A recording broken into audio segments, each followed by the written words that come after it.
We are live. Now I'm going to share the stream to the devices from my page. Okay. Okay.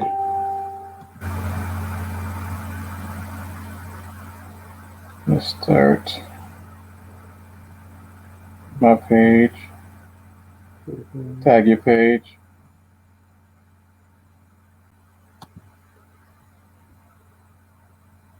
Now your page is tagged.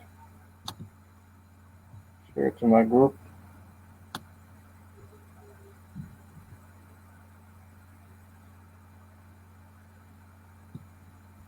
Columbus group.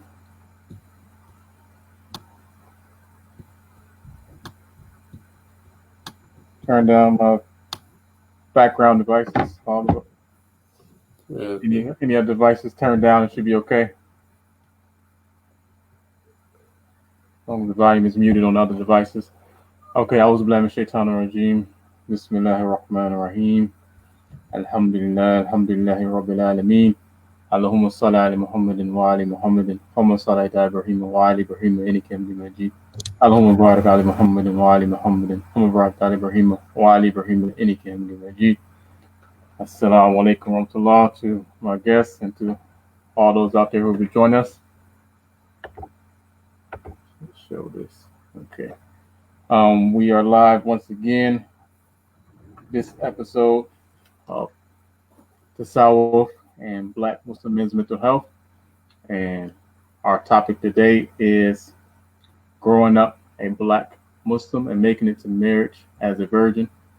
We have our guest today, esteemed Hussain Abdul-Zahir, family man. And we are coming live from what I dub the studio of blessing the barakah of Sheikh Ibrahim Nias. Hope I'm pronouncing that right, but everybody knows who I'm talking about. As the father of my brother-in-law spent some time with the Sheikh when he was a student in France. When the father of my brother-in-law was a student in France, and through that meeting, every time that his grandson Sheikh Hassan Sisi and family would travel to Dakar from their hometown, they would stop and stay as guests in the household of the Kebbi family. And just we have those guests. Part of the duty to the guests from those who are the guests is part of the duty to the host from the guests is to pray for them. You mean so you never know which one of those duos resulted in this studio where we're at now, where we have our sister married in, and now they have 2 children now, and they're rolling. So yeah, alhamdulillah. So we want to start off some background about yourself, family dynamics, just to introduce yourself to the audience. Okay, alhamdulillah. Assalamu alaikum. My name is Hussain Mubarak Ibn Malik Abdul-Zahir. I am one of Issa's older brothers. Grew up in Canton, Ohio, mostly raised in Canton, Ohio. Born in the suburb of Akron, Ohio, in Barberton. But spent most of the childhood in Canton, Ohio. We have a very large family. Pretty much, I guess what people consider. We always say straight brother sister and stuff, but according to American or Western, they might call it like super blended because our father being married multiple times, have multiple wives. So alhamdulillah, I guess from Abu, all the children who survived past infancy and stuff, I guess the 5th oldest from his loins, from Abu and Maumi, I'm the eldest, out of that group of children. I guess overall, have 9 brothers, 5 sisters, directly through, mother, father side, blood. When you count in, other blood ties to, our siblings stuff, you add 5 more. So it's like, 20 of us between the Abdul-Zahir family that we come from. It's about 20. And then we add in our cousins who were raised as siblings. You got 3 more. So all in all, like 23, which, it's fine. In my head, spending 9 minutes, folks are like, man, we try to just think about that dynamic, and, Imam Malik, our father being the patriarch, the centerpiece of our very large family, he never considered anyone, step child or, this is my, whatever like that. We all brothers, sisters, and we operated. Yeah. We operate accordingly, so I'm like, we're all still tight to this day, and being such a large family, you do have, groups of us who are, closer than others, but generally, alhamdulillah, we're all still tight. There's no, and that's a miracle in itself, like you have people with, 2-3 siblings that can't get along, but alhamdulillah, you figure, with such a large family that, we all get along, we all, alhamdulillah, still, practicing the deen, to the best of our ability, each one of us on different stages, different levels, but alhamdulillah, we all Muslim, all, submit to that. So it's a huge blessing. So coming from that background, growing up in Canton, Ohio. Canton is a small city, where you pretty much knew everybody. And if you didn't know someone, you knew someone who knew them. So, growing up in that background, Canton, growing up in the 80s, 90s, it was a good place, to grow up, very fond memories through childhood, with you guys, brothers, sisters, and then, the friends that we met, grew up, through football, Canton McKinley football. That's why I was a late bloomer, everybody else started middle league, midget league and stuff like that. I was late out of the family. I ain't played till I was high. You did other sport though, right? Yeah, I did other, martial arts. I was very good at martial arts. Skipped some belts and things like that. Started wrestling a little earlier in middle school. But as far as the football thing, a little late, but alhamdulillah, it was all good. Definitely fond of Canton, fond of growing up, and now, just brief on the childhood. Right now, alhamdulillah, married.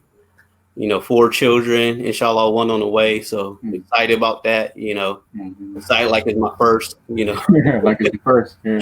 It's just like love children, love being a family man, and that's one of the things that, I don't know if it makes me unique in that, I want Brother Carlos. What's that? Brother Carlos. I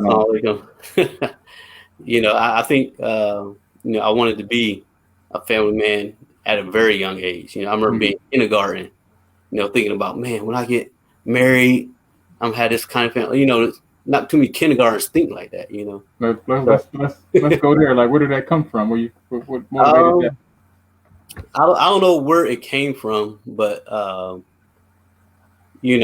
think and another thing, a lot of people don't know outside the family that, I'm a twin. My twin didn't make it, so it could be some elements of that, because they say with twins, you have one who's dominant and one who's more, not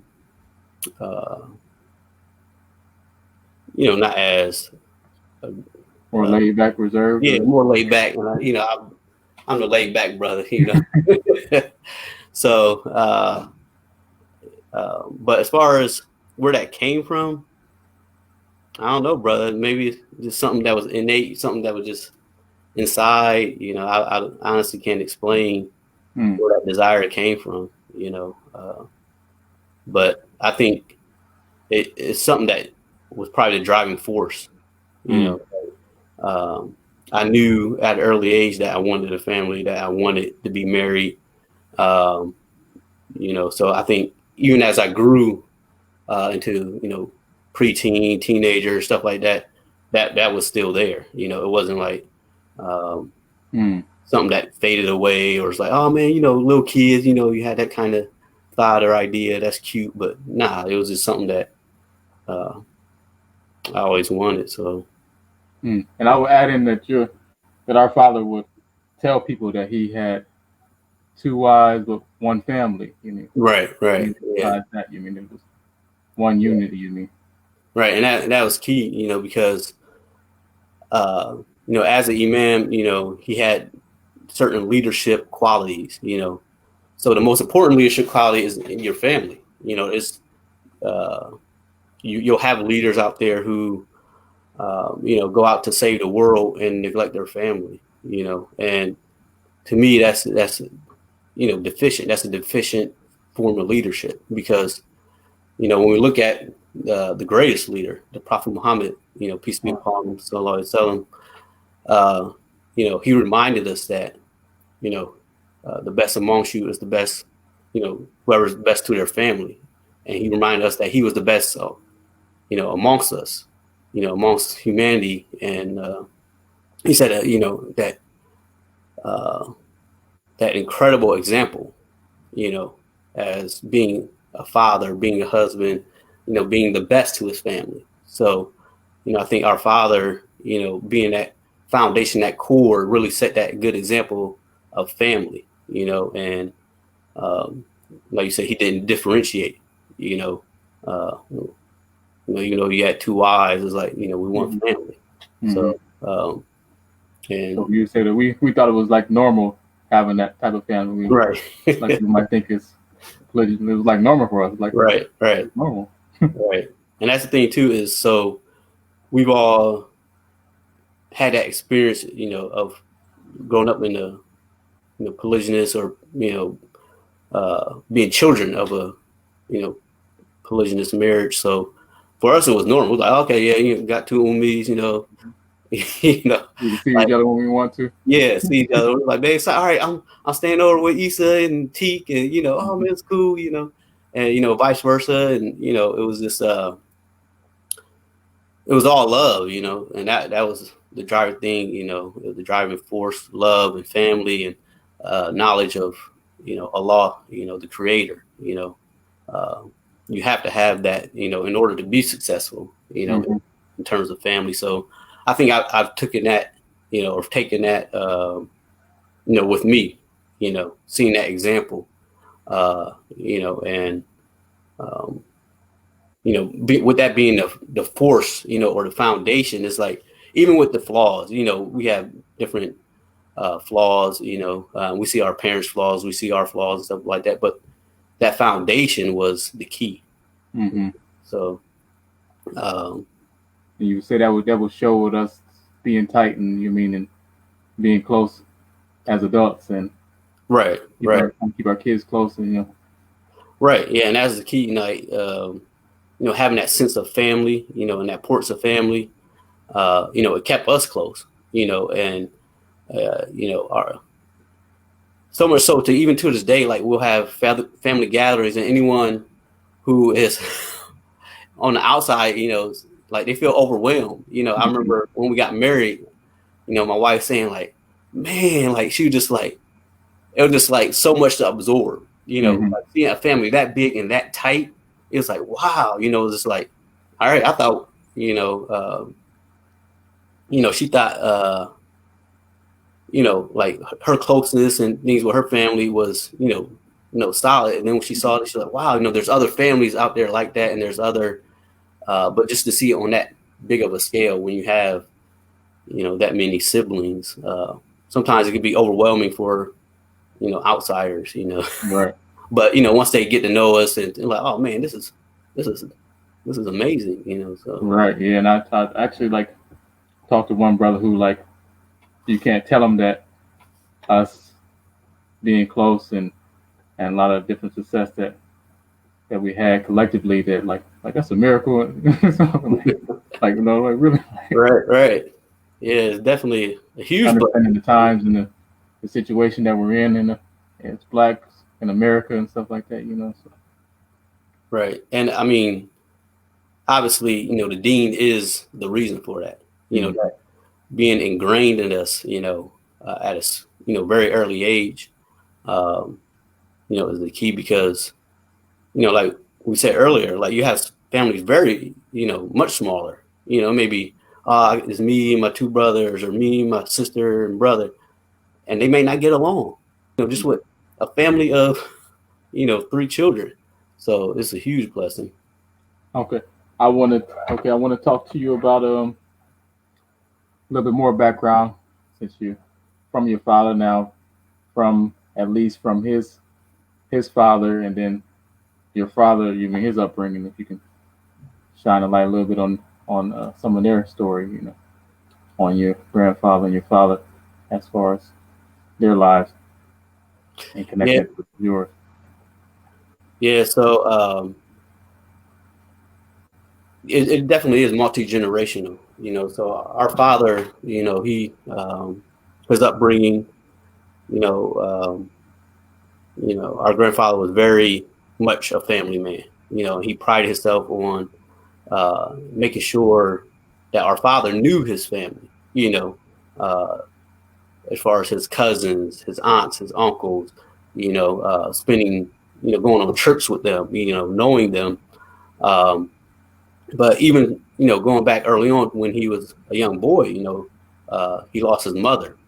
You know, he was 4 years old and lost his mother. So him coming into a situation where our grandfather had to remarry, you know, when he was still, you know, very young. So I think that had a profound impact on him, you know, having experienced 2 mothers, Mm-hmm. you know, and growing up with, uh, you know, Grandma Bernice, you know, which, you know, he always teased like, you know, she wasn't my biological, but, you know, no one could tell.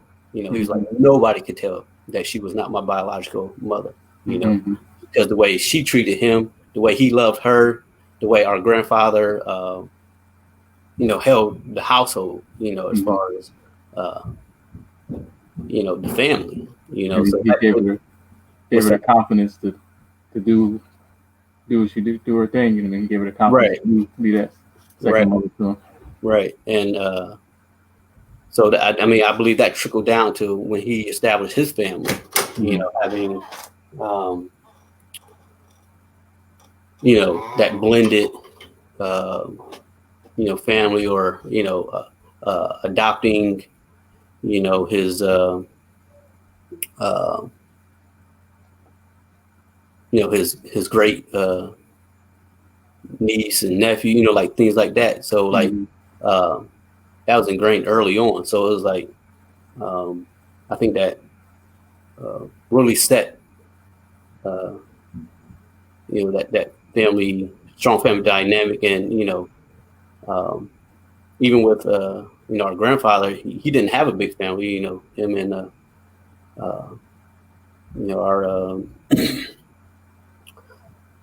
you know, Aunt Ruby, you know, Mm-hmm.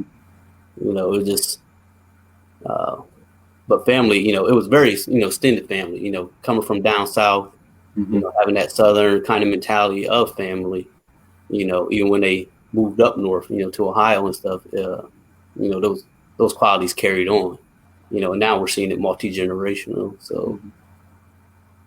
And our great grandfather was a very strong alpha man from the stories. You know, you get the story of him protecting his wife, or whatever the white man did to her, some type of way of sexually molesting her. You mean whether right, he touched her, that he hit the man with a shovel, and then that's when our great great grandfather was tipped off. You know, what I mean, being a Mason, get your boy out of town. mm-hmm. You know, but he took it, he knocked him unconscious or something like that. You know, very strong, very proud black man himself who was a Garveyite, you know. Right. And that's, you know, our legacy that we come from very strong men, even though personalities may have differed, you know, they were all, you know, alpha men in their, you know, in their own right, you know. So, you know, whether, you know, me and, you know, grandfather Conley, you know, even though he wasn't, you know, maybe as physically alpha. Yeah, physically intimidating or things like that.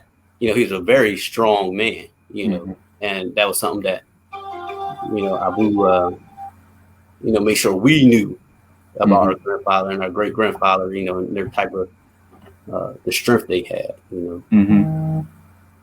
So, I think that it's good to have those examples because it's able, you know, like you're able to pass that down. So yeah. Let's tie in now. Your grandfather, John Carlton, you know, used to go by Jay Carlton, and he was very polished. You know, he was like one of our cousins.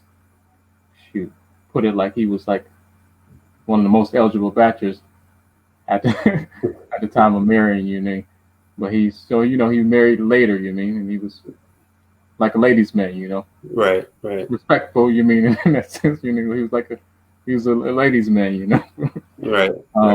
Very polished and stuff like that. But he married later. You know, and then you got our father. You know, who with all that was going on, you know, could be the way, because he still had a connection with his mother. You mean a spiritual connection with his mother, right? The responsibility that she put on him at a young age. You mean by telling him to take care of your mother, take care of your father and your sister. You mean when he was just a young boy. You mean that's a heavy heavy thing to put on. Right. He had this, so even though he had the close connection with his mother by marriage, he always had a connection with his biological mother, and they knew that. You know, that's something that his cousins and stuff like that. They would say that they knew that. They firmly believed that. They had a spiritual awareness of that. You know what I mean?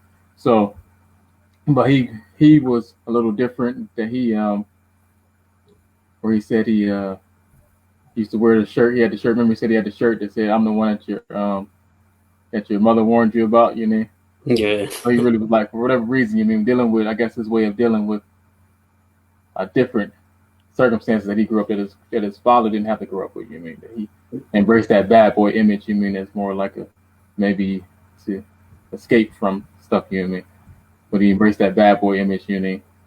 And but they still had certain codes like that you can just mess with any girl. Like right. They had families and stuff like that. And he had emphasized not to. He would scare you sometimes, but he would say stuff like, "Don't mess with no virgin." Don't be the one to break the seal and stuff like that. But he grew up where he was, that ladies' man in a different sense. Embracing the bad boy image and stuff like that for his time, and you got the Black Power struggle and all that, and getting involved early and stuff like that. But also, he told a story where he was a teenager and he was with a grown woman. Right.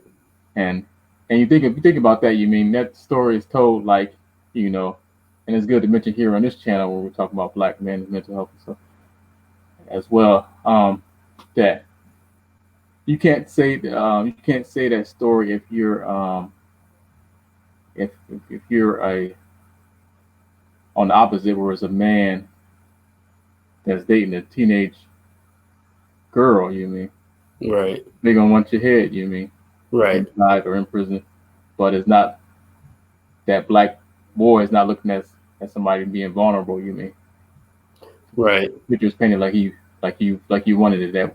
That woman is not looked at as being somebody that took advantage of that boy. Is a thing to get props for. Like, yeah, you got a grown woman. You the man. But he's still developing. He's still developing. In society. As a boy. In his roles in the society and stuff like that. So you don't see that vulnerability there. And it ties in with stuff like what Dr. Tommy Gary talked about, where black men and boys even the boys are looked at as like can't be taken advantage of sexually. Right, and that and that's a topic that's really not discussed, because it's the reality of our society. We tend to typically only focus on um, the females who are taken advantage of, but they're males are taken advantage of, especially if they're not seen as young boys. They're not seen as young boys to keep their innocence, to keep the innocence where they can grow and develop properly, to a man.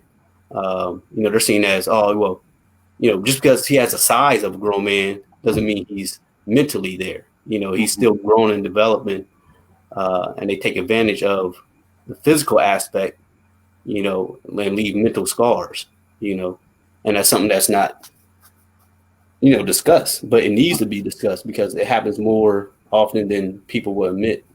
Mm-hmm. And like you said, you can't heal what you can't feel, and that people always he's socialized not to acknowledge it as something that you need to heal from or something like that. You mean? So right, yeah, and that no, and I was saying that that goes on to shape, how they go into relationships. How men are turned to be very promiscuous, but they just say, oh well, no, oh he's a man. Men are promiscuous by nature, blah blah blah, but they don't acknowledge, how that came to be. So like you said, if you can't feel it, you can't heal it. So yeah, it's something that in talking to different people, I was made aware that it happens more often, than society will admit. So yep, research shows that that there are still a great deal of black boys that are taking advantage of it in different ways, whether through outright rape or just the statutory rape and stuff. That is not discussed and stuff. And like you said, it affect decision making. That much where you can be ready, where you need to be going into a marriage. Right. Where you ain't looking, you ain't going, you don't have all that you want, that you want out of that marriage, that first marriage, maybe because of stuff that happened like that in your past. You mean? Right. Or like like they say, like well, women are usually more prepared for what they want out of that first time married and stuff like that. But nobody talks about why, or if it is the case, like why, right. And yeah, and I guess maybe we can touch on that when we go into the reasons why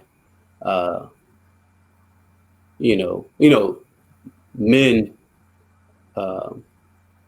lose their chastity at a very young age. A lot of times we think it's just peer pressure from their the guys of their their peers and things like that, but it also comes from females too, and then that's not necessarily talked about or acknowledged as well. And especially if you're a handsome young man, you get definitely much more pressure from the female side. You're expected to accept it. You're supposed to accept their advances. You're supposed to accept their whatever they're offering to you because you're a man. What do you mean? Why what's something wrong with you? Why you want to turn this down? So the narrative that is only comes from your boys, like, oh man, you need to get with her. Hey man, what's wrong with you? Man, you ain't out here getting these chicks or whatever. But it also comes from the other side. Females are pressuring dudes, and especially like I say, if they're if they're handsome, the females want that. Because they're human too. They have desires. They have those things that happen during puberty and everything like that. So it's not just from the male side. Yeah. Okay. So So going in like, so our grandfather, he was able to have both parents, and you know, um, through their marriage. You know what I mean? So he his marriage is only ended by way of being made a widower. He didn't have any divorces. Um, ended up being, you know, throughout his life, a widower 3 times, outliving all his wife. Right. But then our father, okay, so he goes into marriage, and it was more like, you mean, becoming Muslim. You mean like, oh, like I gotta get married. You mean, so it's not like really prepared type thing. You mean like we have the luxury of our grandfather, like, okay, you mean, all right, time. You mean, he's like, all right, I can get married. You mean, boom, and he was not necessarily ready to analyze all what he wanted out of it and everything like that. So you mean he ended in divorce? You mean, but they maintained the relationship that was good for the kids and everything. So now coming to you, he's coming. Now you're the first part of the first generation that's being raised Muslim, so we tied in those Muslim values. And would you say that he was very confident in, y'all need to do this? You mean, even though he wasn't able to be that, he was confident, like, in his expectations, like, y'all need to do this, stay away from girls. I mean, talk to us about that. You mean that preparation? You mean? Yeah. So you know, he definitely had a strong desire for his children to you know, remain chaste. You know, whether male or female. You know, and I know that concept is usually only associated with females. You know, usually Western society, Western culture, but in Islamic belief and practices, you have equality. You know, so like it's not just that females, you know, remain virgin till they're married and remain chaste. It's also the males. You know, there's no special status or no special privilege that men are given to go out here, wild out, and then like, oh yeah, man, you know, I'm ready to get married after I've been through all these women. You know, that's not the expectation. You know, and just like other societies, you know, Muslims have their struggles dealing, you know, with our current situation and things like that. But just from the religious aspect of it, you know, the practice of it, there is no special privilege that men don't have to be chaste and women do. You know, so he desired that because he wanted to practice the deen and raise his children in Islam, you know, the best way he could. So we're definitely sheltered, you know, from certain outside influences. Falling girl. Yeah. You know, so we're definitely sheltered. But then when we start coming of age, you know, preteen, teenager, and then, you know, alhamdulillah, Allah bless us to, be attractive, all my, brothers, sisters, alhamdulillah, like we've been blessed. So like you had that element of, the typical teenage years, where, you're interested in, girls, boy, like you go through that whole thing. So, and then having so many children, I know that was probably something he thought about, like, man, this is going to be a test because, Islam is saying one thing and society is saying something else. Islam says, wait till you're married, to engage in,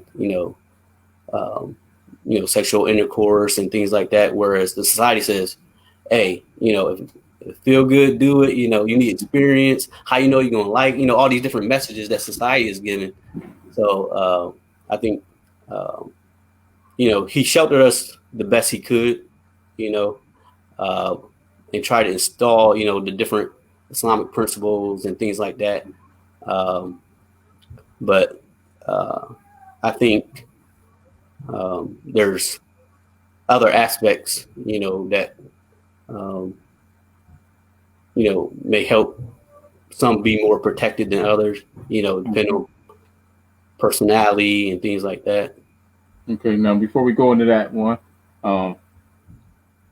like the climate was different too, because you remember the story, like when he was in high school at Bookville High School, it was a group of girls, a group of black girls who had specially made pins um, showing pride for maintaining their virginity. You mean? Right. You mean? So this is 1968. Late 60 years. We graduated in 68. You fast forward now to us growing up and stuff, and going to school, going to high school in the 90s. Totally different thing, you know what I mean? So right. different pressures, much more pressures. But he's still acting as if he grew up and was able to grow up in that society that he was raised in. With that confidence that he had, like that expectations that he had, where because some parents could be like, well, man, my God, I couldn't handle it when I was growing up. I don't know. I can't really tell them not to do it. Right. Religion says, but I can't really. But he had the confidence, like, no, like he had a belief that it could be done. So you say he had a belief that you can do it. Right, and and that was definitely the driving force. Having that confidence and that belief that that it could be done. Even the society has changed. Their moral standards. So he still wanted those high moral principles to be implemented. Even though when he, like you said, when he grew up, the moral standard was much more. It was a stronger standard. Than when us growing up in the 90s, and you have more influence. With the television, MTV, BT, the movies, like it's just so much more. Getting into the home, and they try to shelter us from MTV, BT, and all that thing, but it was just a matter of time, that your children were going to be exposed to certain things. So growing up in the inner city, we were in suburbs, and we were right in the inner city with everybody else, in the same schools. So what were some of the things that he did to expose you to some positive things that help shape your character? That will be part of that character? That will allow you to achieve that goal? Of making the marriage as a virgin? What some of the things he exposed you to? I think some things were just the stories, telling us as far as the lineage of men getting married in our family. So I think there was certain pride in that,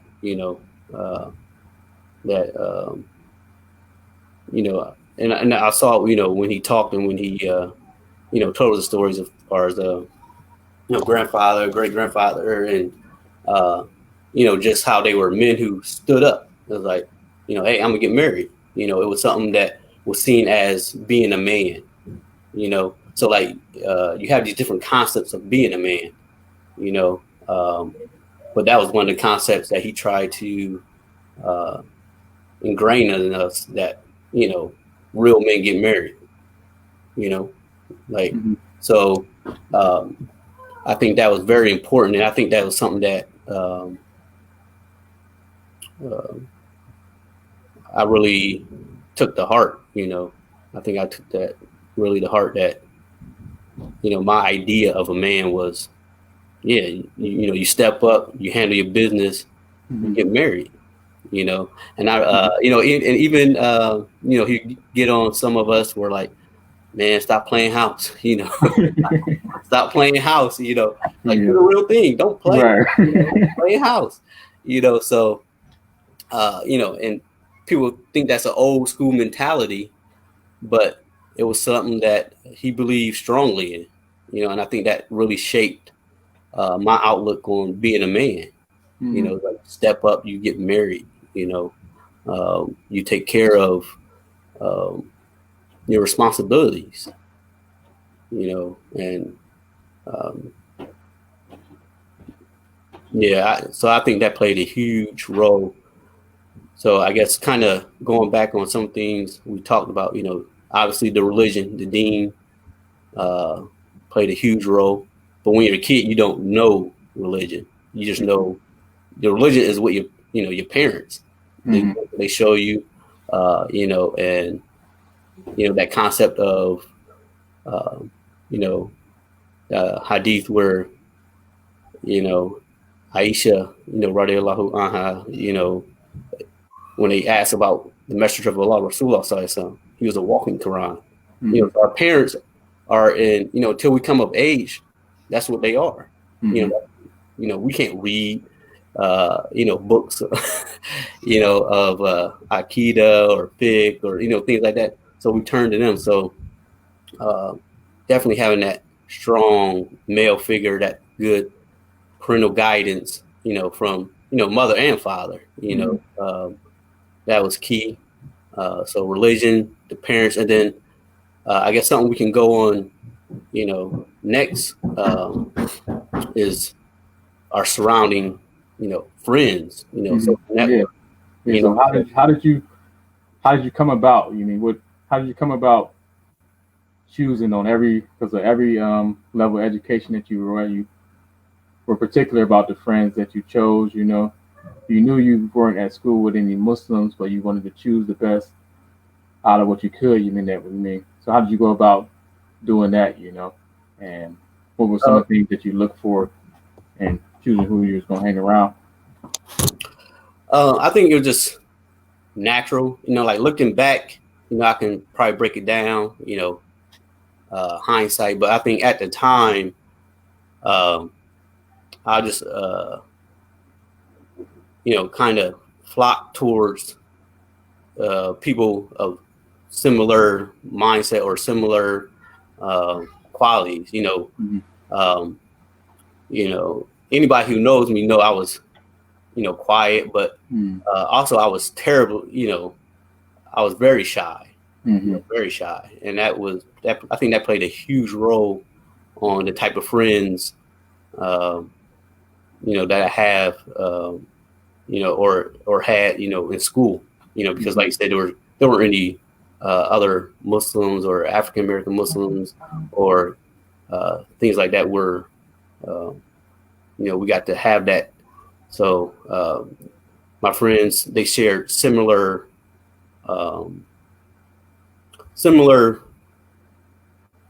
beliefs, not even though they weren't Muslim, they had similar outlook, values, values, good, good values. And I was like, I kind of leaned towards that, because, you have it, other guys, like trying to be in gangs and do this. I'm like, man, I ain't trying to be like that, or I ain't trying to be like, some of the, other peers who may have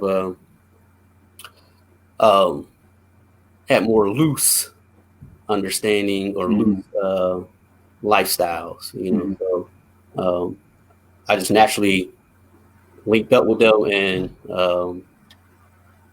it worked out, and having friends of similar nature, it keeps you in line, or keeps you made it easier for you to do. Yeah, it made it easier, because I didn't get that pressure from them, because they had certain moral values. They were like, hey man, Hussain, man, you want to go holler at her, and man, you better go out there and get that, so even though, you have discussion at teenage, you joke around with different stuff like that, but there was never no true pressure to like, hey man, you better, what's wrong with you, man? Right. Because we're social creatures, you can't expect for us to spend a third of our days in school and not go one way or another. You're gonna go one way or another as far as people you hang around. Yeah, and it definitely impacts you. Like however your friends go, you go. I mean, it's foolish to think otherwise. And a lot of times our friends have, more impact than our parents. At the early age, our parents, they try to raise us and guide us, but once you get to that teenage years, like their impact is not as heavy. It's more peer friendship. So as your friends go, usually you go. So I was very fortunate in having friends that shared the same values, that I did. So. Think about that hadith. That you mean a person is on a deen and their closest friends. You mean right? Certain values. You mean because we didn't know at the time. A lot was from the oppression. You mean that we experienced, where a lot of people in our age groups, where the fathers were systematically removed from the homes, and not given the proper role. Not able to have the proper role in their lives of their children. That affected their behavior. And I remember being in like 7th grade. Like you can get teased in 7th grade for being a virgin like that. So like, right, like if you have people around you, right, how you gonna deal? Because right, it's all there, even from the females were pressuring. It wasn't like you said just earlier. It wasn't just the boys. Females had the pressure. It was. right. Wow. Yeah, man. They'll get on you, man. They'll rag you. If you weren't strong or you couldn't resist. And then unfortunately, I know some, people where, they were pressured to a point where it was almost like they were like bullied into, man, getting ragged on every day. And then, they go out there. Bullying, like you said. Like that's supposed to like being a black boy, or you can't be bullied. You're right. soft abuse. Right. Like, man, I ain't soft. Yeah. So you always wanted to prove your toughness. And that came with the territory. Getting with girls and that kind of stuff. That came with the territory of like not showing you weak, not showing you soft. So. And one saying that comes from the Prophet Muhammad Sallallahu Alaihi Wasallam is that it's been reported that he said a man is influenced by the faith of his friends. So that's another aspect where we got to choose carefully who our friends are. And you have a right to choose your friends. Sometimes people would say, oh, happenstance. Well, we met here. We was really clicked or whatever, and that's how it happened. But you can choose your friends, like, and you can have certain standards. Like, man, I ain't messing with these cats. I ain't rolling with, right. So you're allowed to. That takes having a certain self-esteem. You mean? Right. Yeah, definitely. Now, I know we talked about the role of your father's father and then being able to spend time with your grandfather. How did he help shape your character, and add to helping you get to that point that you got to reaching the goal? Grandfather, definitely played an important role just because of how much he was a family man. I think that played a very big role, because you see multi-generational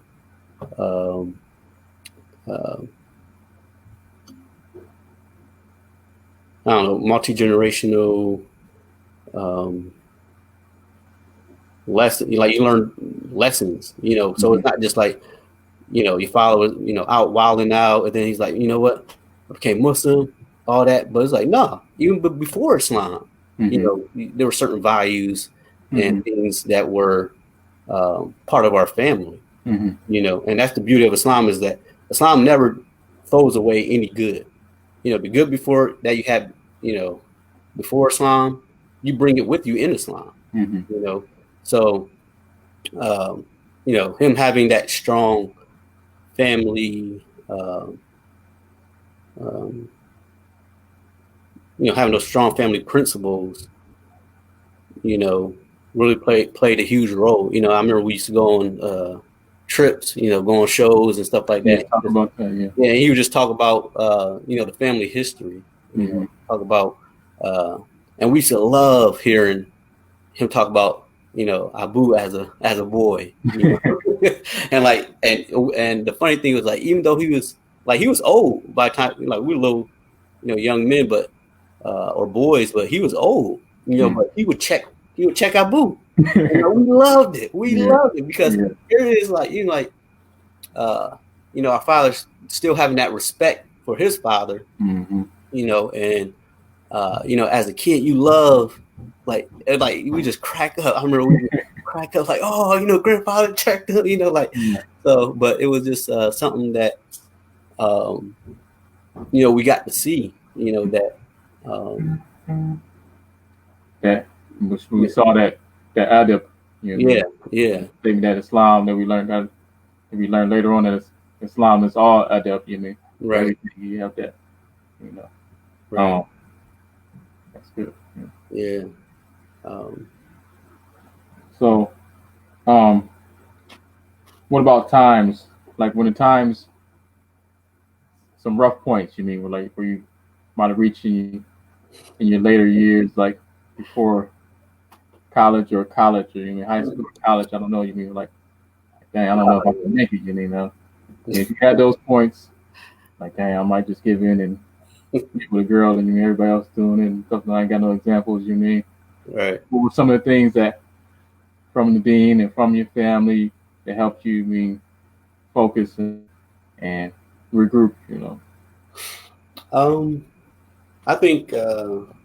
Obviously, I had the understanding of what's permissible, what's not permissible. But there's comes a certain point to where it goes beyond that, because otherwise no one would commit sin, no one would do anything wrong, right? So it goes beyond just knowing what's right and wrong. Is I guess it's something internal, and I think with me, I always had a certain level of shyness that went beyond just being a little boy, little boy is shy, but I think that shyness was a protection. Sometimes I'm going through it, I was like, man,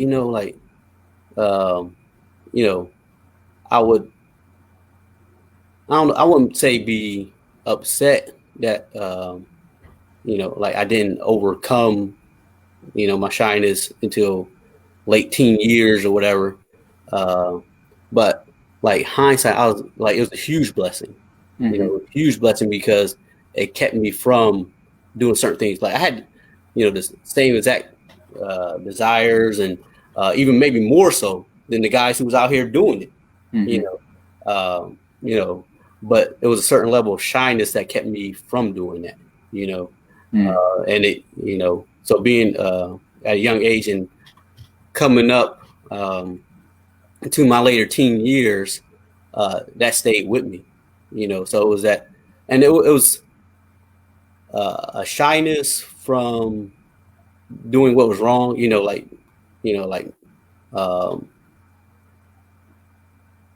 knowing that, Allah subhanahu wa ta'ala sees me and like going through it. So it was a certain shyness in that aspect. I think it was a shyness as far as what others would think of me, because, when you go so long with, certain personality or characteristics, it was like, man, if I go out here and start wilding out, what my siblings think of me, what my parents think of me, so with certain shyness. And then it was also a shyness related to myself,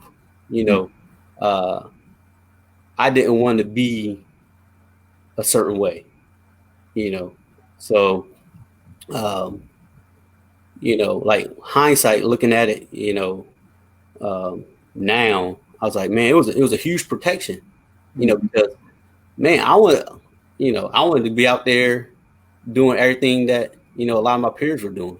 I wanted to be out there, having 2-3 chicks, just like that. But it was a certain shyness that, was a protection and kept me from that. So, and that's another thing that is not talked about now, is like, we see children who are shy. It's a bad thing. Yeah, it's a bad thing. I'm like, what's wrong with you, man? You need to be more bold and stuff. But it's not, shyness is not a weakness, which people perceive it. is more of a protection. You know, so you're trying to remove a protection from someone that you perceive as a weakness. And you know, relating that to Islam, you know, we know that the Prophet Muhammad SAW had a certain level of shyness, but he was the most alpha male that you can ever come across, you know. So you know, like the, you know, going back to some of the sayings, you know, the Prophet Muhammad SAW said that belief consists of, you know, more than 60 branches, and that you know, the Arabic term, you know, haya, modesty, shyness, you know, that covers you know, a part of faith. You know, so here I am, you know, I had a certain level of iman that, you know, maybe I wasn't even aware of, you know, with this level of shyness. So and when we start to learn and study Islam, you know, shyness is a part of the faith, is a part of our religion, and it's a protection, you know. And you know, like looking back at it, you know, now that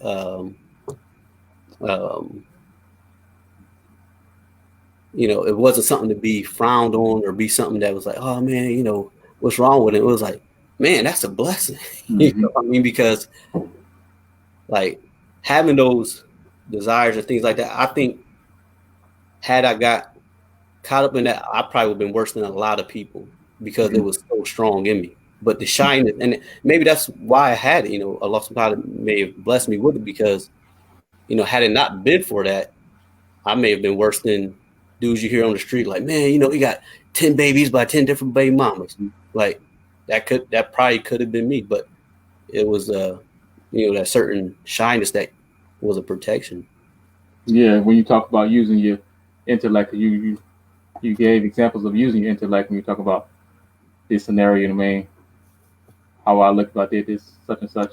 Right. You can use the intellect in the wrong way, you mean, and right. been successful in the wrong way, which is not real success. Right. And yeah, so that shyness, you know, we were listening to that discussed in one of our classes recently, you know. So even like our salat, you mean, right? We want a shyness in our salat, you mean, that we before our Lord, you know what I mean. So you want to have that, you mean, to steer away from the dunya that's coming in, you mean, because if our prayer is not sound, then nothing else is going to be sound. But if our prayers are sound, then things will fall into place, and all we'll get that protection from all types of shameful and evil things, evil deeds. So yeah, but it's backwards, you know. Yeah. Everything's backwards in the society. Things that are virtue values, you mean, Islamic values, they're backwards, you mean. Right.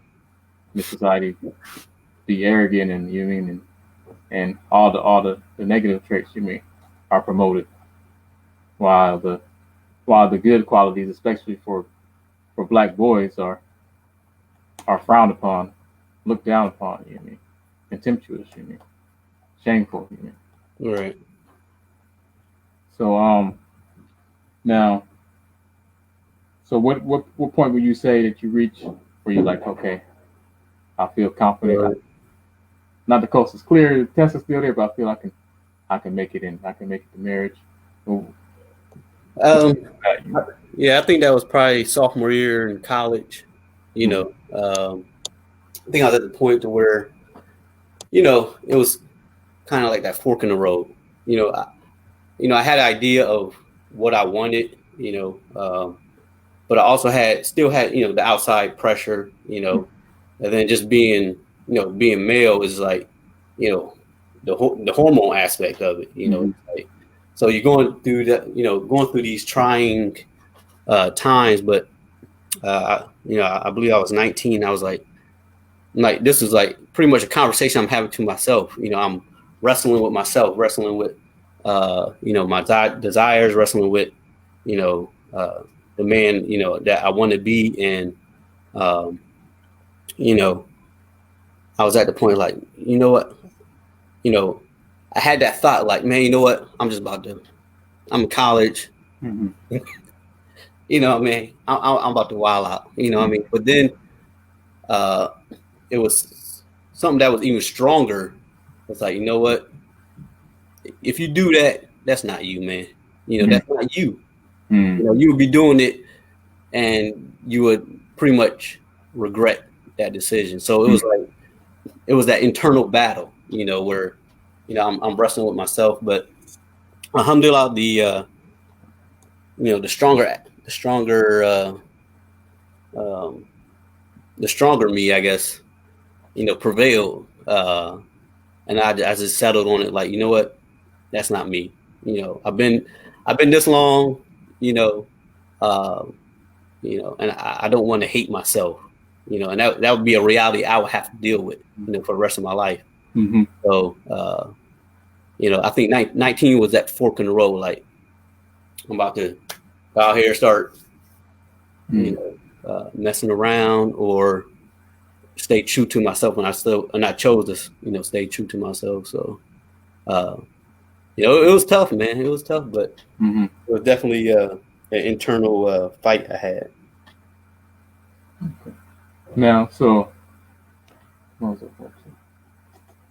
briefly talk about, so you made it through, and you made it to college, and then you had a situation where you was fortunate to move back in after college. Right. Were there any pressures then, or was, you know, more smoother? You know, our environment definitely has a way to ease or put pressure on us, you know. So coming back home, you know, I was kind of disappointed. It was 2002, you know, shortly after 9/11. You know, country was kind of a little bit in turmoil, you know, dealing with everything that transpired, you know, a year, or, you know, maybe not even a year, you know, prior. So moved back to Canton, you know, I was like, oh man, you know, I was hoping to, you know, have this job, you know, start living on my own, blah, blah, blah. But you had your degree, you know? Yeah, had a degree. It's like, man, I'm out here ready to do it. You know, so going to a small liberal arts college, you know, that was challenging because it wasn't as diverse, you know. So as far as like, you know, meeting someone for marriage potential and all that kind of stuff, it was very slim, you know, very slim opportunity. But I moved back home and I was like, all right, well, let me figure this whole thing out, you know. But it turned out to be the best thing that happened to me moving back home, you know, because then it's like I come back home and I get to, you know, have a relationship, you know, with our father on a whole different level, you know, as a man, you know what I mean? Not a little boy, like, oh, you know, do this, do that, but it's like as a man. So I think that benefited me tremendously, you know, and I was back home for, you know, 3 years. So that was 02 to 05, you know, a little bit of 06, but, you know, not much. But those 3 years, man, that was extremely beneficial. You know, had a certain hunger too. You know, I come back, I was hungry. You know, I was hungry in Dean, in history. You know, so for a little bit, you know, that hunger and, you know, being busy, you know, studying and learning, kind of pushed, you know, the whole marriage thing and all that stuff for a little bit. But the reality is natural, you know. It's like, so that then the desire coming back like a monster. You're like, oh man, what I'm gonna do? Like, what I'm gonna do? So, you know, I remember talking to Abu about it, and he was just so calm and collected, like, don't worry, son, you can be all right. I'm like, man, I'm like, whoa, we talking about be all right, man. I'm like, I'm over here stressing, like, what in the world? I need to get married, you know. But it was so yeah, 20. So maybe what, a year later. So I graduated 22. So 23, you know, was when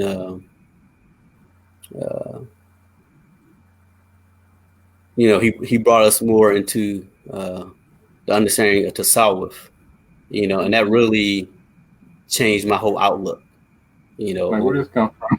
Right? Yeah, where this come from? Where you been hiding this at?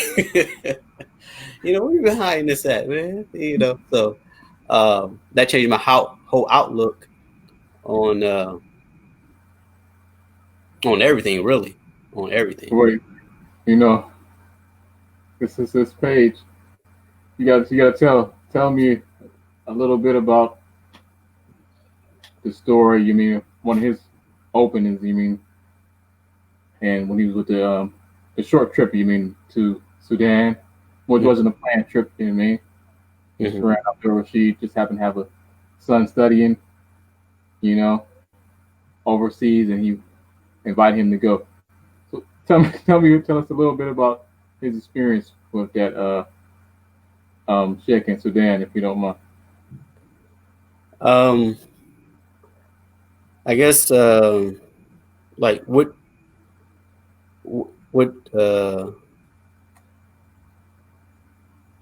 the sheikh, or like his, like what some of the stuff he the whole the context of, you mean, you know, the sheikh, with the story with him on the bus, and then okay sheikh, you mean? Yeah. So yeah, he shared a story with us. You know, he was traveling, so he went on the bus, and you know, uh, a sister, had, caught his eye or whatever, like, oh man, like, you look up like, man, it's a beautiful woman, so like, so much so that it, you know how sometimes like you see something and you can't shake it immediately, so he's like, oh man, so that passed, and then it's, time to pray, and he goes to make wudu, and then he come out, dripping, got wudu and stuff. And then and the sheikh looked at him and was like, "Go make wudu."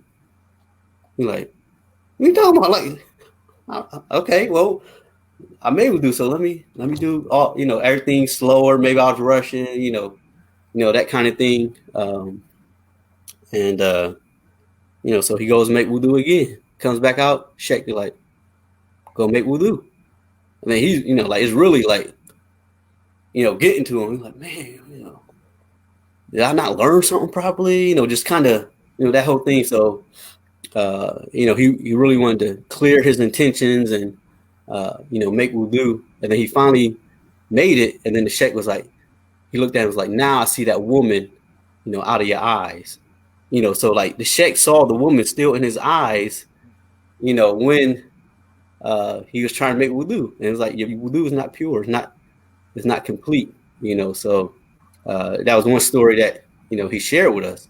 And then it was kind of, open us up to, the other aspect, like the spiritual, insan, perfection, that aspect of doing things, and not just ritual emotions. Right, and it was related to the salat. I was reflecting on that because it wasn't something where the sheikh was calling to himself. You mean like he was flying through the air or something like that? Right. He was calling to salat. You mean, and actually getting the reward out of it. You mean how important is to be present in the salat. You mean, right? Present in the wudu, because like you say, he went back and he's doing the wudu. You mean, and the one thing that was said about Imam Shafi, that his sheikh was from the household of Prophet Sallallahu Alaihi Wasallam, Nafisa bin Hassan, and she said he was excellent in his wudu. You mean Imam Shafi was. So it's one of the things we was shown, the detail to be present in the wudu and how that's tied to the salat, and the presence in the salat. You mean how important that is. You mean that the miracle that he saw from this sheikh had to do with that. You mean, and so I was just reflecting on that. Right. Like, so he brought that home with him, and he didn't. You mean couldn't share it with us because we was too young. You mean, but he was waiting. So you get that. You get the opening, like you said. Then it comes back, and you're like, "Oh, I got to get married." So, what point did you like? Okay, what point you like? Okay, the time is now. I need to get married. So yeah, I think it was that same year.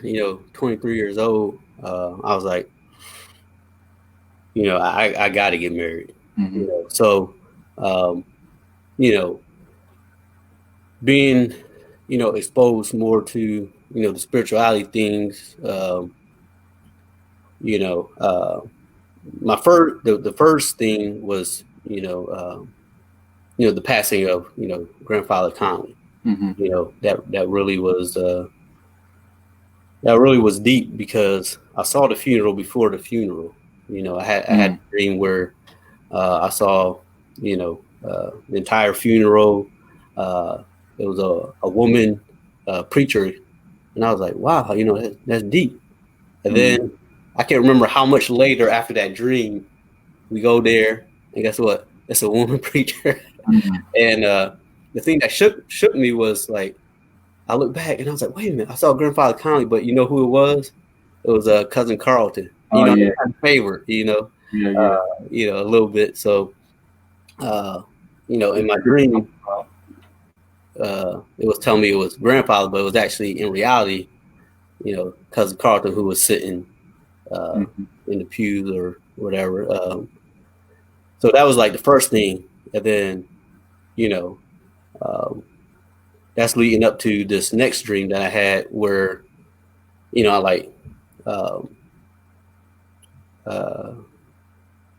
and I tell people, like, oh man, what's your marriage story? How you meet your wife? I was like, I met her in a dream. Like, man, what are you talking about? Right. But I had this dream at, still 23 years old. I had this dream, when I saw her, but it wasn't like a dream. It was very different. It was something that woke me up out of my sleep, like in a cold sweat. It was like, and I just, the only aspect of the dream I remember is just seeing her face. And I remember seeing it like very detailed, it happened for several nights, I believe 3 nights in a row or whatever, but and then it just stopped. I was like, but it put something in me that, gave me hope, hope that, hey, bro, you're going to be all right. Something's coming. Right. You ain't gonna fall off, or you ain't gonna fall off. You ain't gonna settle either. You ain't gonna settle either. Closest one. Right, because after that, I did have a situation where was talking to a sister, with the intentions of being married, but it didn't. It didn't work out. But you weren't devastated. Yeah, what's that? You weren't devastated by it. Yeah, I wasn't devastated because of what was put in me, through those dreams. And I was like, nah, something else is going on. Something else is going on. And then fast forwarding, 24, 25, sister tells me about the sister at goes to Wright State, goes to school with, one of our sisters and things like that. So I'm like, okay, I'm willing to, meet her or hook it up or, introduce. And then, so that goes on for a little bit, we're telling me, but, not actually had a chance to talk to the sister. But I remember when we finally did exchange information, I had a chance to call her up, and conversation was going real well, had a good vibe. And I was like, well, if this is who I think it is, I already know what this is. I already know. Like, you ain't got to tell me. I already know what it is. She don't know. She don't know, but I already know. When she sent me the picture, I was like, I was just like shocked, because it was the same picture of that dream 2 years ago. Like, it was deep. Like, I was just like, wow, subhanAllah. And, and that's something that, people may not always understand, because, it's dealing with, the spiritual aspect of things, like things can be sent to you, or things can be, like just as we get stuff physically, mentally, like there's, the spiritual side of things that humanity, needs to be in tune with, So, and when I told, my wife to be that I saw in a dream, she was taken back, like, who's this guy talking about? He see me in a dream, so it was, she admitted later on, like, she was kind of nervous, like, man. All right. But it was nothing new in our family, you mean? Right, because many examples you had, when our biological grandmother died, our father's mother died, you mean, the mother that raised him, she, like, hey, told our grandfather that she believed, you mean, that God put her there, sent her there to help him raise his kids, so. Right. So yeah, like, and like you said, that goes, it's generational, like that spiritual, and it's other, families and things like that are in tune with their spirituality, and then that continues over, even like when they accept the deed, it's just, it's channeled, properly, so, we can never lose sight of, the spirituality of human beings, and how it helps us along our path of life. So, so she gets over the shock of that, you mean, y'all progress, and then y'all just decide, you mean, this. Yeah, we decide, because, we don't have long courtships. It's not like, this is my fiance for 5 years. That Islam, the intention is not to be my fiance. The intention is to be my wife, and that's what Islam strives on, building families, building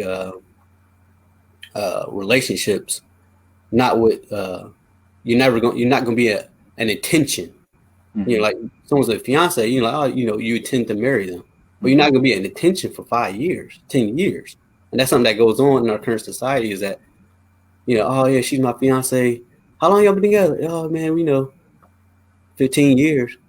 Well, right. Is she really a fiance, or you just, She's not yours. You can't be along with her. You can't do this. Right. So our courtship was very short, 6 months. We started talking in June, and we married in December.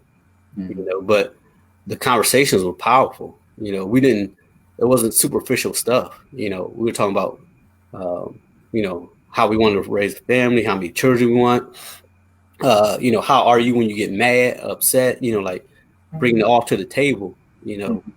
Pretty much leaving, no stone unturned, because if you're gonna be with someone, potentially for the rest of your life, ask the hard questions. And don't be afraid to do so.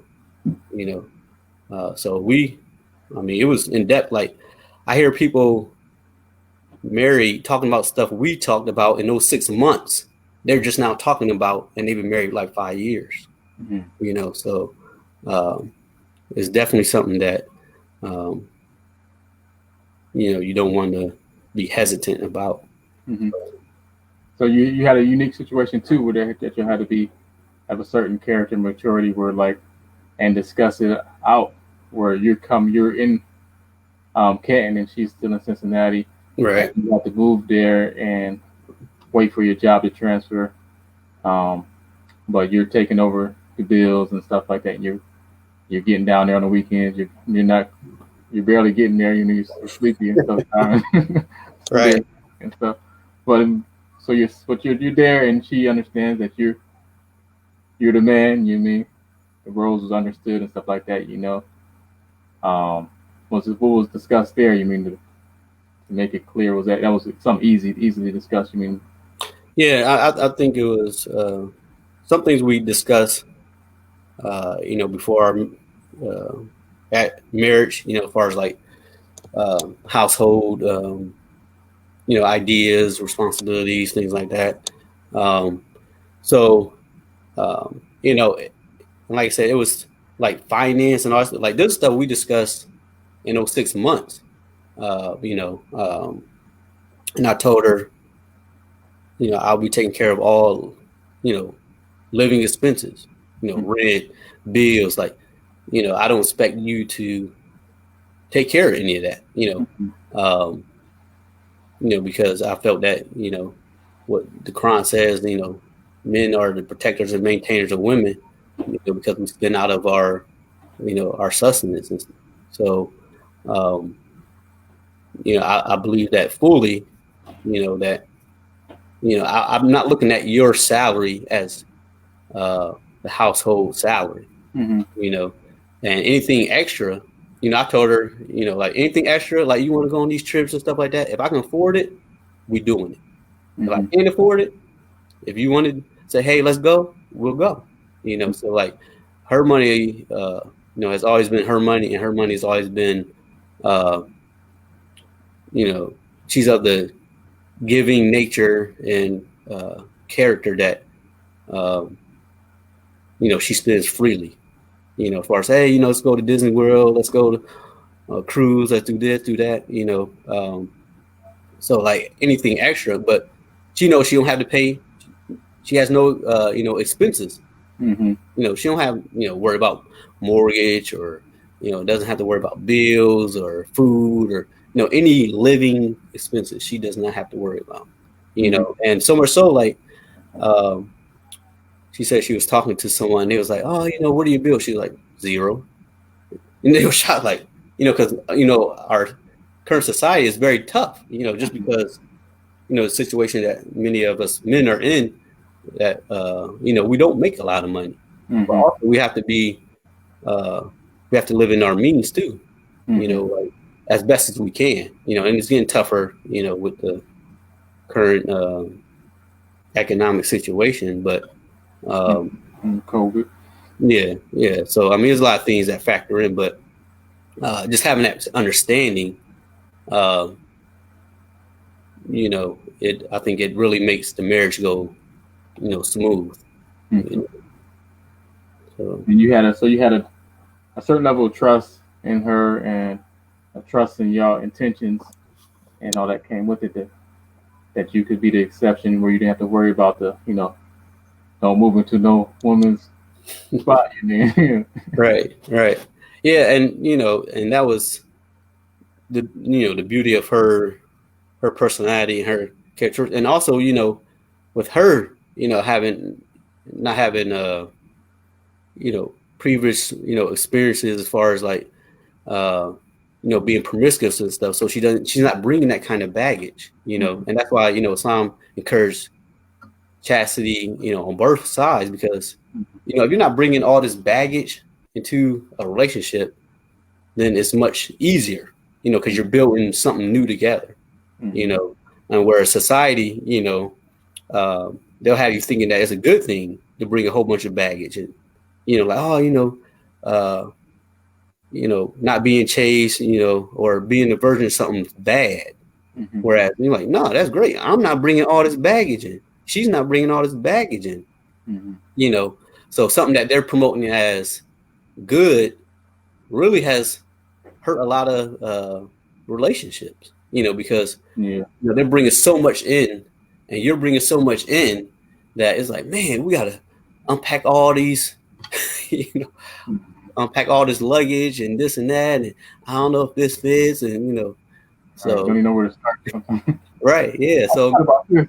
right. Oh man, I forgot about this. Right. So, I think that's special because it made it, smooth, and alhamdulillah, we're going on this December 15 years of marriage, Oh, what? so it's a huge blessing, and it's something that, we're trying to carry on to our children, Mm-hmm. install that,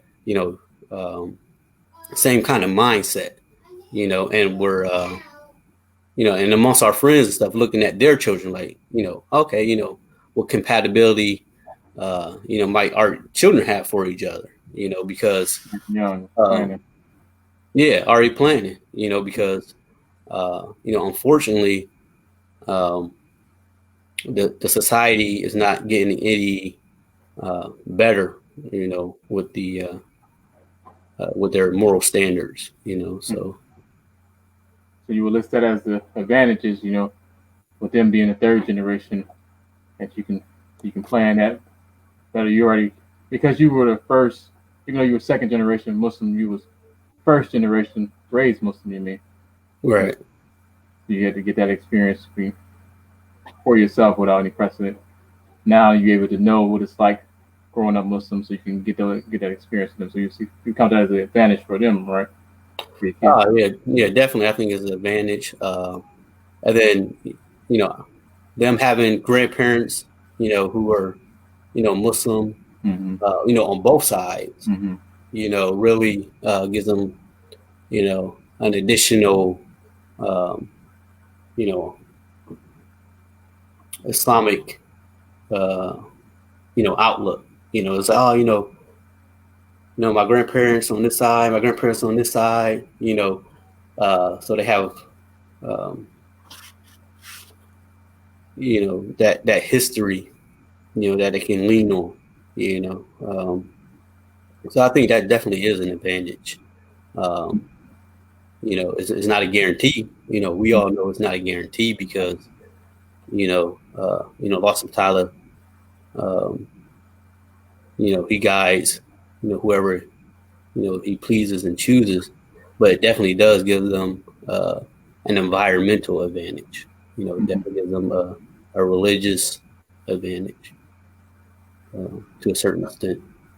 And you also have done it, so you telling them that it can be done, and they Right. can't be like, hey, I know that Right. tell me you can't be done. I know I did it, Right, and that's a good point because they can't come to me like, oh, you ain't been through it, No, like you said, we had we growing up. There's kids 6th, 7th grade, having sexual relationships. So you can't tell me, oh, like my children can't come and tell me Mm-hmm. that wasn't going on when I was growing up, Mm-hmm. because it was, Mm-hmm.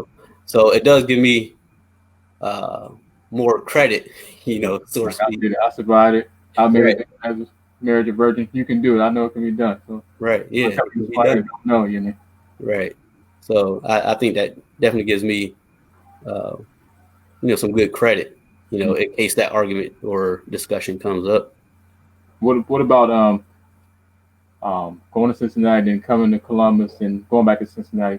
Are there any advantages that Cincinnati has with the second move over raising them in Columbus? Um, The circumstances. as far as the children,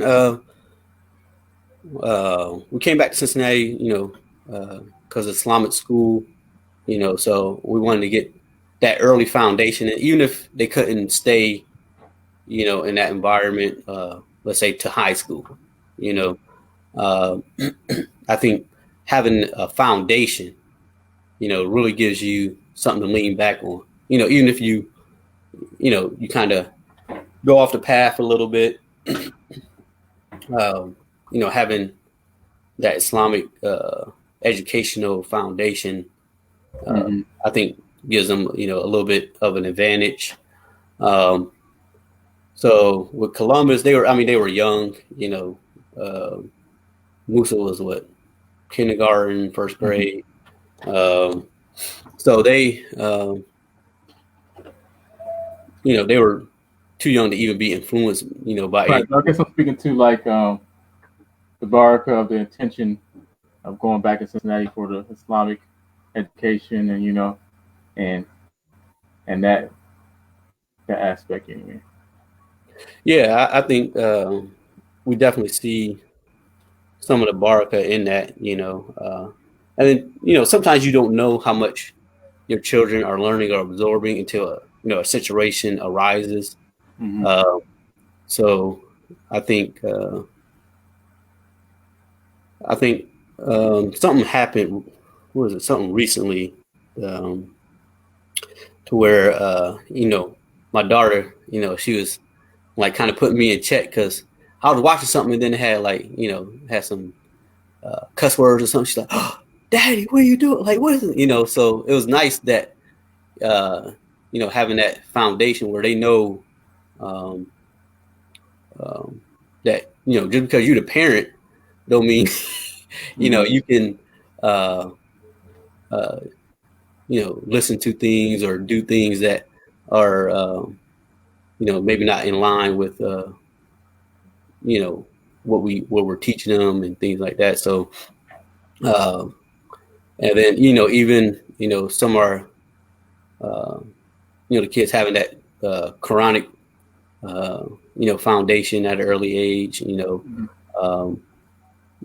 I think is definitely beneficial. But sometimes we don't always see it until a situation arises to where they may say something or do something, and you're like, oh man, that's a blessing. It's good.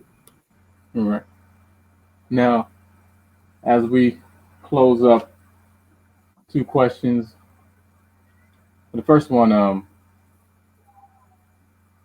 were there any advantages? Even though you see all the advantages that one would think about them in third generation, but were there any advantages that you had that they might not have? You got to be on your toes. To make them not get complacent about or something.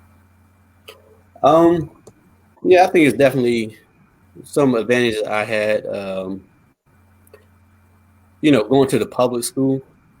Even though the times are different, just having that interaction with different families, different different peers, different backgrounds, and things like that.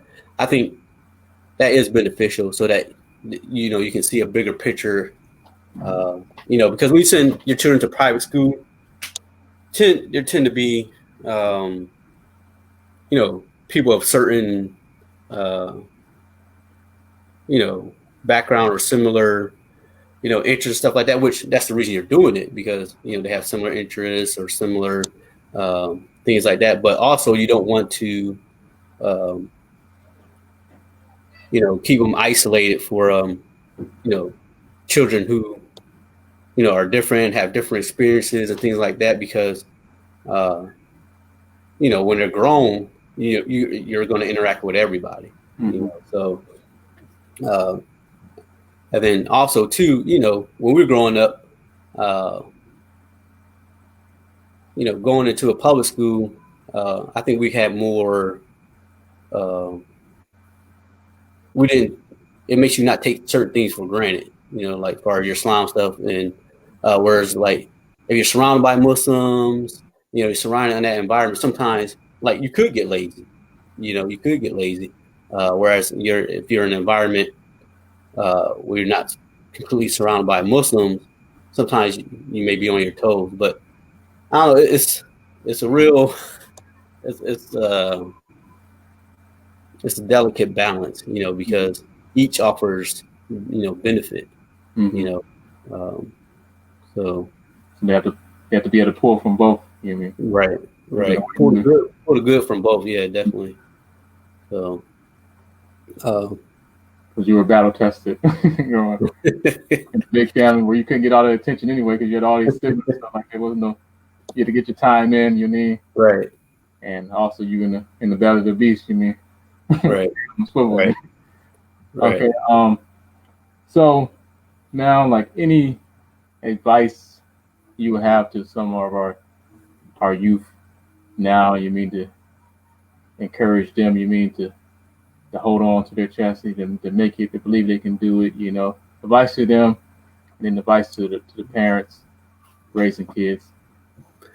I guess some advice I would say to the youth who are struggling, or wanting to maintain their chastity, with all the peer pressure and with all the societal influences, is that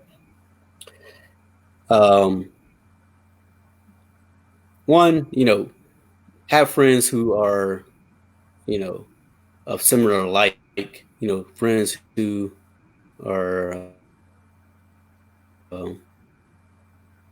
Got the froze.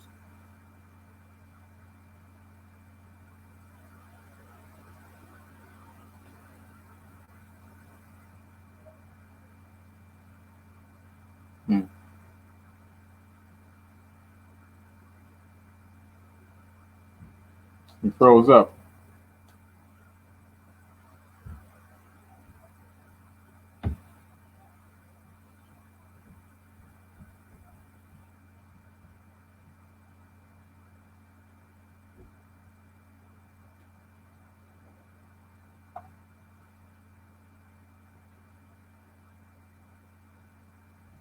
Let's see, we have lost him for a second.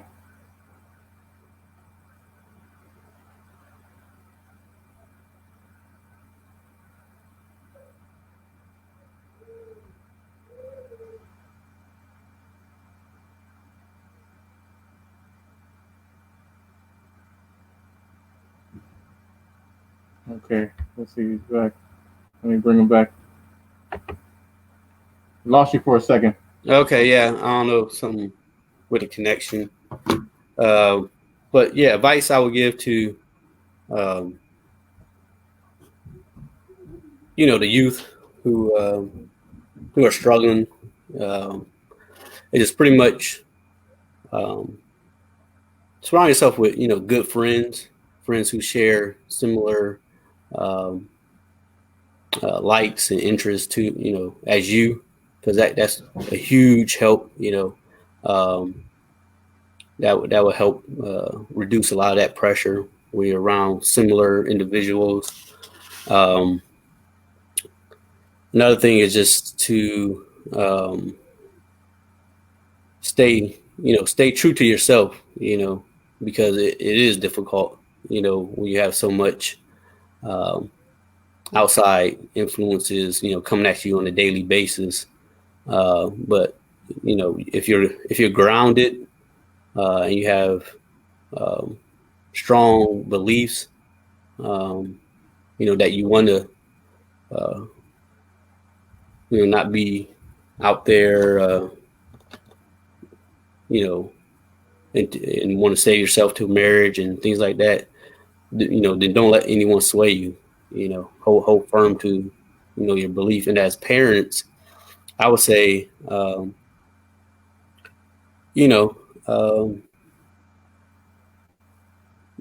force don't force your kids to, grow up early. Allow them to be children, and maintain their, innocence and shyness and things like that, as long as they can, because, that's just a protection. It's not something, it's not a weakness. It's not something that, any parent should be worried about. So allow them to, maintain that, because it is a protection, and,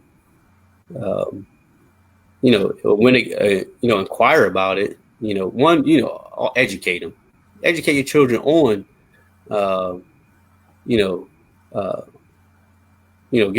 give them, sexual education, and don't be,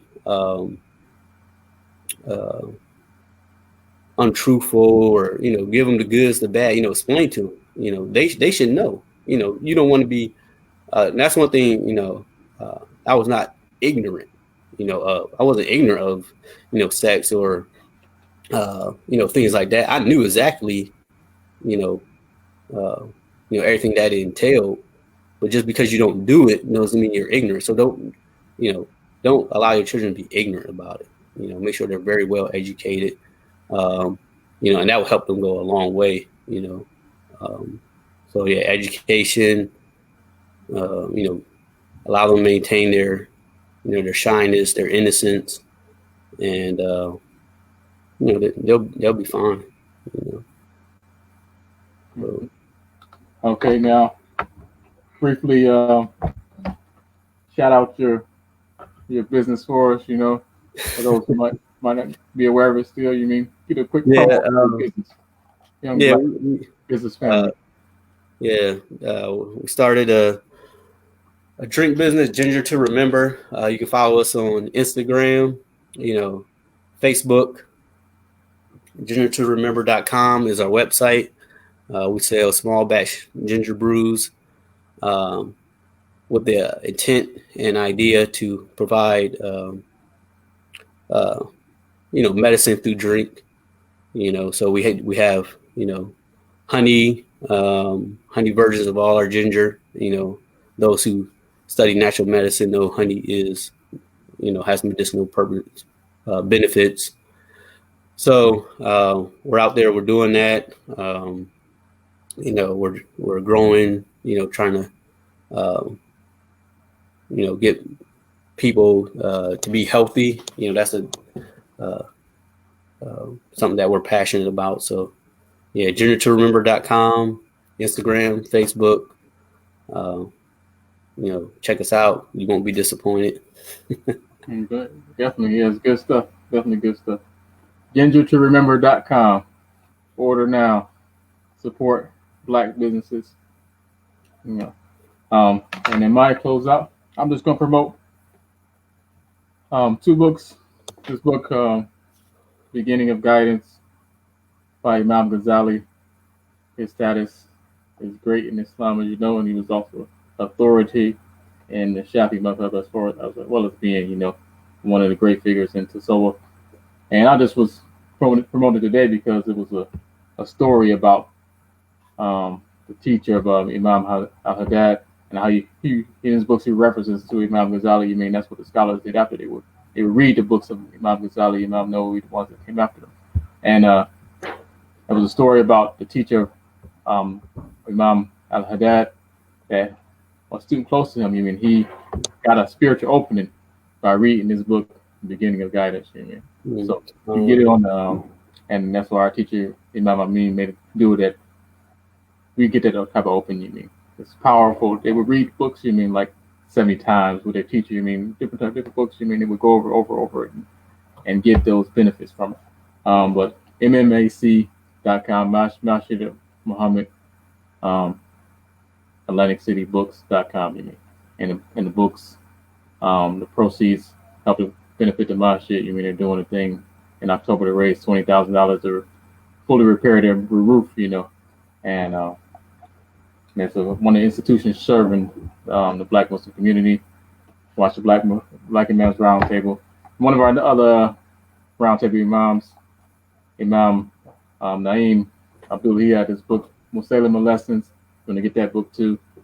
Very important book. Support their efforts. And I appreciate you, brother, for being on the show. Yeah, appreciate you, brother, bringing topics that probably aren't discussed enough. So I definitely appreciate you getting that out there, and inshallah, maybe it'll encourage somebody. So I mean. So thank everybody for joining, and we're just going to maybe I might have somebody else on the same topic. So I know Rashid he was open to doing it, but he got tied up with the other program and stuff. So maybe I might try to get some others on for next time. And appreciate everybody out there for supporting. And I'm just gonna close out with the Fatiha, silent Fatiha, asking the reward be donated to all our teachers. And so we'll close out there.